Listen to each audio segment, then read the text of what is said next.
don't know if it's just me, but whenever looking at the title of this movie, I'm always reminded of the Pixar movie Finding Nemo. Little Nemo Adventures in Slumberland is a Japanese animated movie released in 1989 in Japan and 1992 in the US, based on the comic strip of the same name. That, getting out of the way, is meh. Yeah, that's basically a spoiler for the rest of this review that I really didn't get into this one. If you've been following my Sean's Network Reviews series, as well as my Sean's Yearly Reviews series for quite some time, you might have caught on to the fact that most of the shows that I reviewed, the shows that I've liked, are considered classics, while a majority of the shows that I don't like are considered modern. Same thing for Sean's Yearly Reviews. I say this because one person tried to make the claim that I was bringing up old cartoons that I like for attention, and implying that I was a nostalgia tard after I uploaded my review on Camp Coral, and there were context clues throughout that video that implied that he was referring to me. But, that is far from the case, considering the fact that two of the shows that said person showed on screen, Robot Boy and Making Fiends, I said out loud that I don't like. Making Fiends I said was just okay, while Robot Boy I openly expressed my distaste for. And there are a wide variety of shows, old and new, that I either like or dislike. Same thing for movies. I dislike shows such as the Tom and Jerry Comedy Show and Robot Boy, and films like The Magic Voyage and The Wild, despite the fact that they're old, and vice versa with shows like OK K.O. Let's Be Heroes and Amphibia, and movies like Spider-Man Into the Spider-Verse and Soul. The only reason I haven't talked about the modern shows and movies that I do like yet is because I just haven't talked about them yet. And same thing could be applied for shows and movies that I just find average, such as the clutter segments from Eek the Cat, Making Fiends, Power Players, and today's subject, Little Nemo Adventures in Slumberland. This movie was done by TMS Entertainment. You may know them for the work that they've done for Tiny Toon Adventures, Batman the Animated Series, and Animaniacs. They're also known for their work on some of the early Disney afternoon shows like DuckTales and Chip 'n Dale Rescue Rangers. And they decided to work on some of those projects because this movie was a box office bomb and they needed to work on other projects to make back everything that they've lost. And also, this movie went through a lot of production issues. The film started production in 1982, didn't get released for another 8 years, went through a ton of directors and writers, they had trouble thinking of ideas for the film, and so much more. What was it that Animat, aka Electric Dragon 505, said in his review on Escape from Planet Earth? Usually, a production that has a lot of issues will lead to a movie with a lot of issues. Couldn't have said it better myself, Animat. Couldn't have said it better myself. So, what is Little Nemo Adventures in Slumberland about? This film revolves around a kid named Nemo. No, not that Nemo. There you go. Anyways, one night, he has a dream where he gets an invitation to be able to go to a kingdom where he's offered to become the prince of that kingdom. But Nemo accidentally lets out a nightmare blob thanks to a troublemaker named Flip. The nightmare blob captures the king, and so Nemo, Professor Genius, Princess Camille, and Flip have to go to the Nightmare Land to save the king from the Nightmare King before anything bad happens to him. Now, I pointed out in the beginning of this video that Little Nemo Adventures in Slumberland went through a pretty troubled production, with reasons such as directors walking out or needing to be replaced. Even Hayao Miyazaki was involved at one point in time before saying that being involved with the production was the worst thing that happened in his career. And the most important note of them all, they went through many ideas, and I'm pretty sure that they struggled with doing that along the way, considering the fact that this movie is based on a comic strip of the same name. And comic strips are known to be much more difficult to turn into movies than chapter books are. That's why the Peanuts movie was basically a series of events rather than a movie with one single narrative. Or why Garfield was given specials in a TV show rather than just a bunch of movies. For this review in particular, I did a little bit of research when it comes to the comic strips, and yeah, I can confirm that the comics don't really have that much to them. They're basically a series of moments where Nemo is in the dream world, but they just so happen to be a nightmare. He's woken up and is told by his parents to wake up or is sternly talked to, usually for the fact that he ate something before bed. So, when trying to turn that into an entire movie, you could imagine that they struggled big time when coming up with ideas. And unsurprisingly, the result makes this movie scream,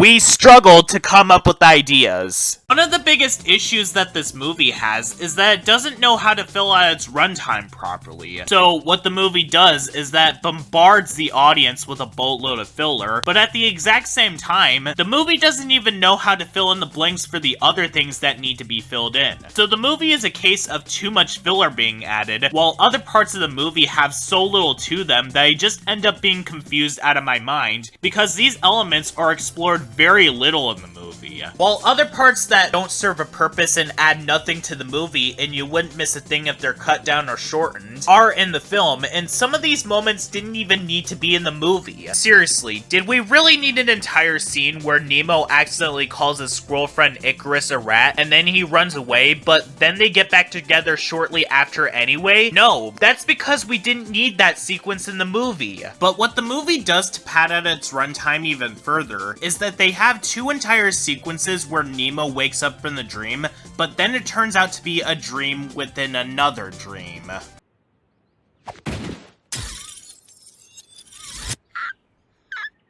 I guess that they were trying to do that first wake-up sequence to emphasize the movie's message of keeping promises, which is very poorly conveyed, might I add. But that second wake-up sequence didn't even need to be here. Oh wait, I just realized something. Maybe they decided to add that in so that Nemo's bed would be in the climax of the movie. And yet, with all of this filler that the movie has, there are other parts that are very poorly explained or aren't gone much into detail about. In other words, this movie has a very similar issue as the Teacher's Pet movie, where the pacing is extremely unbalanced. The beginning of the film is very frantic and skips through a bunch of important moments to get to the point where Nemo goes into his dream. Although, this movie is even worse with this problem than the Teacher's Pet movie, because the movie doesn't even tell us about who these characters are and why we should even care about them in the slightest. And the more that it hits me, the more that I realize that this movie reminds me of Coraline, which was also about a character who has an awkward relationship with their parents, but the difference is that Coraline actually took some time to let us know about who she is, her problems, her imperfections, and then it went into the other world. Not to mention, while Coraline isn't a perfect character by all means necessary, they gave the viewers a reason to care about her as a character. As she does and says things that she regrets, it blows up in her face, and she has to fix the issues that she caused when she wanted her mother to be like how she was in the other dimension. And Coraline does have an actual personality and develops throughout that film. As I stated, I'm guessing that they tried to do that with Nemo in this movie, as the movie stated early on that he has a pie problem, where he fake sleepwalks to grab pies out of his fridge and eats them, but this aspect is explored very little in the movie, to the point where the viewers might end up forgetting about that part later on. And by the way, this one random promise that we don't see on screen is a plot point, as it also parallels Nemo breaking his promise regarding the door with the symbol on the key later on in the movie. Even though I need to emphasize this right now, we don't see any sort of promise being made regarding Nemo's pie problem in the slightest. And also, unlike Coraline, Nemo is not an interesting character in the slightest. I'm not even going to make the argument that Nemo is an everyman that the audience could see themselves in, because those particular characters, you could say that they have a personality flaw. Like, even though they aren't exactly interesting, there's something that they have to deal with that highlights a flaw with them. With Nemo, on the other hand, with the exception of his pie problem, him breaking 2 promises in the movie, and being very gullible, Nemo is a Mary Sue, or Gary Stu for the male version, because throughout the entirety of the movie, he gets everything handed to him on a silver platter, and he could say and do whatever he wants to without either getting in trouble for it, or having to work hard in order to get it. When Nemo ends up getting ganged up by the people in the palace before waking up, for instance, he gets out of it without issue, as he's immediately talked to by Professor Genius, saying that it's not his fault and it's Flip's fault, when Nemo was gullible enough to listen to Flip. And Nemo finding out how to use the royal scepter was out of pure accident, as one of the words that gets it to work is pajamas. Yes, that's actually what happens in the movie. Basically, basically just take Chloe from the Fairly Odd Parents, gender flip her, and you get Nemo from this movie. This movie tries to imply that Nemo messes up by breaking a promise one time, but everything else is just given to him without even earning it. And him knowing how to use the scepter was out of pure luck. And even beyond his Gary Stu traits, he's the most nothing main character that I've ever seen in an animated movie. Heck, unlike Bodhi from Rock Dog, he doesn't even have any hobbies or interests. In one part of the movie, he does mention that he likes trains and he's good with engineering, but that aspect of his character literally goes nowhere. Nostalgia Critic mentioned that Nemo does nothing in the movie but say wow or yippee, but watching through the movie for myself, Nostalgia Critic was basically exaggerating and stretching the truth of how many times that he says this throughout the movie. But still though, Nemo is not an interesting character in the slightest. And the same thing could be said about the other characters in the movie. Princess Camille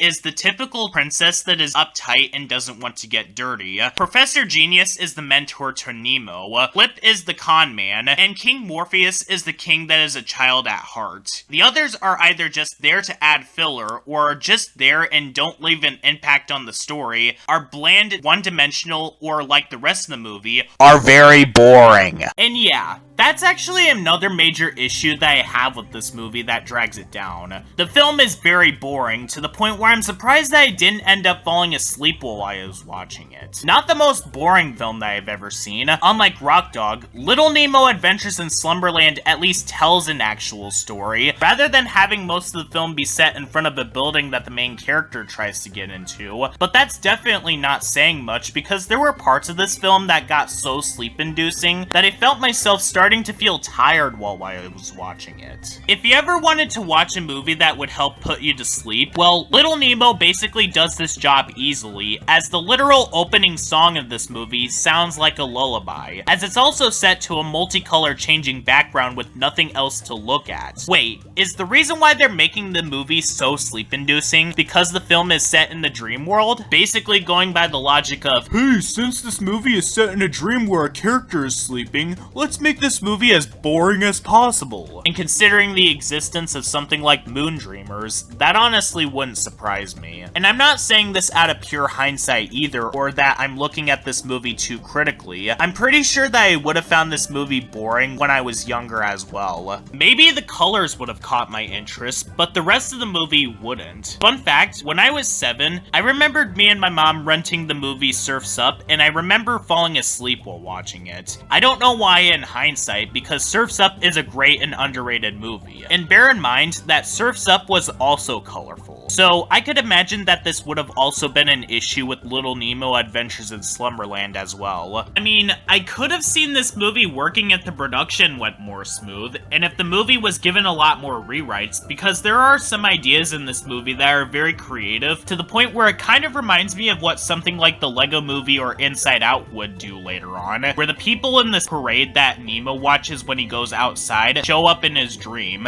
But something having a creative idea is not what makes a movie. It's the story, characters, and execution that are what makes a movie. This is why Chalk Zone hardly gets talked about beyond its concept, theme song, and music videos. Like I said towards Power Players, this movie did have a very good premise, but was unfortunately squandered in execution. And honestly has a lot of the same problems, barring the animation. In fact, I think that the animation in this movie is honestly one of its saving graces, because of the fact that this movie is very beautiful. I'd even say that this movie has some of the best animation out of all the animated movies I reviewed for Sean's yearly reviews so far. The movie is very colorful, the designs are fun and expressive, and I like the contrast that they use on both the dream world and the real world. The real world is ordinary colored, while the dream world has a variety of colors, with Dreamland being the most colorful and Nightmareland having more dark colors. There are some coloring issues that do pop up from time to time, especially with Nemo, where sometimes his hair would be brown, then suddenly his hair would be black. But that's a minor thing in the grand scheme of things. At least this movie is not as noticeable with these issues as the Tom and Jerry comedy show, but it is a shame that this animation was not used for a movie that was much more interesting than this, because the animation is definitely definitely one of the best parts of this movie. But anyways, if I could give you guys a recommendation for this movie, if you want to watch this movie and see if you like it, I won't stop you, because this movie does have its fans out there. But if you want to watch a movie with a bunch of creativity and be entertained, I'd say watch something else instead. Watch Coraline and the Lego movies instead, because those movies do offer entertainment on top of creativity. Not to mention, they have characters that are both more interesting, and they know what to do with their writing to make sure that key details aren't lost. Heck, if you want to see this movie done better, and as an actual TV show instead, watch Nightmare Ned. That show also isn't perfect, and people do debate on whether they like it, but because Nightmare Ned is a series rather than a movie, they don't have to worry about dragging anything out, and we get to see how Ned is as a character, and they make it to where Ned's character is not a Gary Stu. And that show is a lot more entertaining to watch. While Little Nemo Adventures in Slumberland is not bad by all means necessary,